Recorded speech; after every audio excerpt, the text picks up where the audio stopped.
So it's the start of week 6, which is actually technically week 4, considering the first 2 weeks don't really count because I wasn't on this program. Anyway, so it means we probably have about 8 weeks to go to reach the whole 12-week mark. Kind of stressful in a way because you kind of think, shit, am I gonna do it?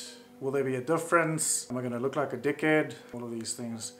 And by the way, stress doesn't help for shit, so don't stress about crap like that, says the one that stresses. Anyway, I don't really have a lot to say today other than talking about getting discouraged. I've touched on this before in a video. Waking up today, looking at myself in the mirror, I kind of did feel a little bit discouraged. I was like, am I really making progress? Doesn't feel like I'm moving ahead, stagnating and all of that stuff. I kind of had to take a step back and also remember that I am actually making progress. You know, looking at yourself there every day, you're not going to notice all the little small things. That's pretty much why I remind myself of this day number 22, and go and have a look at that video if you haven't seen the video, where it shows my progress pretty much in 3 weeks, little over 3 weeks really. And if I look at that, it kind of just brings me back to reality in the sense that I am making progress. It's slow, but it's there and it's steady, and I'm moving forward. I'm getting stronger. I'm staying the same weight,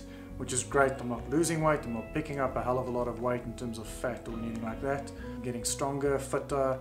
I feel good. Looking at all of that stuff, I shouldn't get discouraged, and neither should you. So I just want to remind you about getting discouraged, or actually talk about getting discouraged. It's not just in a journey like this, you know, when it comes to training, but it's also in life in general, and specifically business. You know, we tend to sort of get discouraged when things don't happen the way that we intend them to happen, or it doesn't happen fast enough, or it doesn't happen in a certain way. We just get discouraged and we think, oh, it's not working, or we're not moving forward, there's no results, I'm not being successful, and then we tend to give up on whatever it is that we're doing. Coming from always giving up in the past, and because of that instant gratification or not having that instant gratification, I've come to realize that the challenge is part of the fun, it's part of the whole process, and for that reason alone you shouldn't give up on yourself so quickly, or give up on the process, or give up on somebody else, or a business idea, or a business opportunity, or anything like that. You know, if somebody shoots you down, it's but that person's opinion.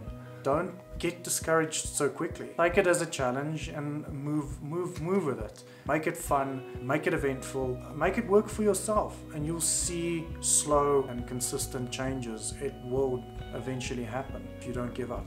I specifically want to talk about the fact that I can only talk about myself, but I used to go to gym and I used to look around and feeling so small and insignificant and all of that stuff. You tend to look at other people and you think, God, how big are those guys? You know, the arms are big, the legs are big, the chest is massive. I'm never going to look like that. Or I feel so small and insignificant around these big buff dudes. And then you tend to sort of give up, and I've come to realize that it's not about them at the end of the day. When I go to gym, I go for myself. I don't go to impress anybody else, to go and measure arm width and how much we can bench or all of that nonsense. And as soon as you stop comparing yourself to other people, you would get discouraged less, and you would focus more on your goals and where you want to be, and you work with you as an individual being completely different than other people. You have a different anatomy, you have different strength. You might be a little bit stronger than somebody that's bigger than you. So work with what you have instead of focusing on what you haven't got or what other people have and that you aspire to be or have. That way you will be more focused on your goals and where you want to be, and you'll get less discouraged at the end of the day. Always remember that even those big guys had to start somewhere, and yes, some of them may be on steroids, doesn't matter. The point is, some of them were either fat, some of them were either small and scrawny, some of them maybe were big but they weren't as cut and ripped and all of that stuff. Nobody just popped into this world looking perfect. People start somewhere, and it's through persistence and perseverance that they ultimately get to where they want to be. So that being said, today was the start of a new phase of the program, so phase 2.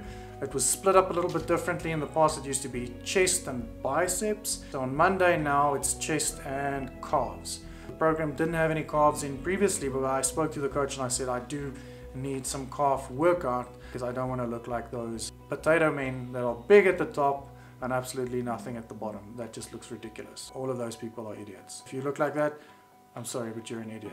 Stop bench pressing, stop doing concentrated bicep curls, and get your ass to the squat rack. You can thank me later. Speaking of which, I absolutely hate bench press. I hate bench press. I've never liked bench press. For some reason, I just don't have a lot of power when I bench press. I only managed to do 70 kilograms today, which is kind of pathetic, but whatever, it is what it is. There's other things that I excel at. I've got strong legs. But yeah, it's funny that everybody always compares benches. Like, yo, but how much are you benching right now? Ah, fuck off. Who gives a shit? You're an idiot. At the end of the day, I'm there for myself, and that way I'm going to get less discouraged. Getting back to the topic, I urge you to sort of have that same mentality and mindset when you go to the gym. You go there for you, nobody else. My coach also suggested that I try a new supplement. So, you know, I've never done any testosterone boosting supplements before. It's not steroids. It's dope free, all of that nonsense. It's by a company called Biogen, which is South African based. But it basically, what it apparently does is it just sort of helps your body produce a little bit more testosterone. Being in my 30s, obviously I don't produce as much testosterone as I used to when I was in my early 20s. So this basically kind of takes my testosterone back a couple of years. And apparently it doesn't make you aggro. I specifically asked the guy, is it going to make me aggro? And according to them, no, it's not going to make me aggro. So we'll see how that goes. I'll report back on how it's been. Hoping to see some good results with this. So tomorrow is not going to be any training. I'm going to take tomorrow as an off day because I've got a BMW advanced or dynamic driving course that I've got to go to, and it's from 7 o'clock until 4 o'clock in the afternoon. I'm not going to go training then. So instead of resting on Wednesday, I'm taking tomorrow as my rest day, and then I'll just do Wednesday, Thursday, Friday, Saturday. It's going to be a tough week. It's going to be a long week, but it is what it is. And that's it, done and dusted for today. As always, I'm Roo, and just don't give up so easily in life. A little persistence and perseverance goes a long way.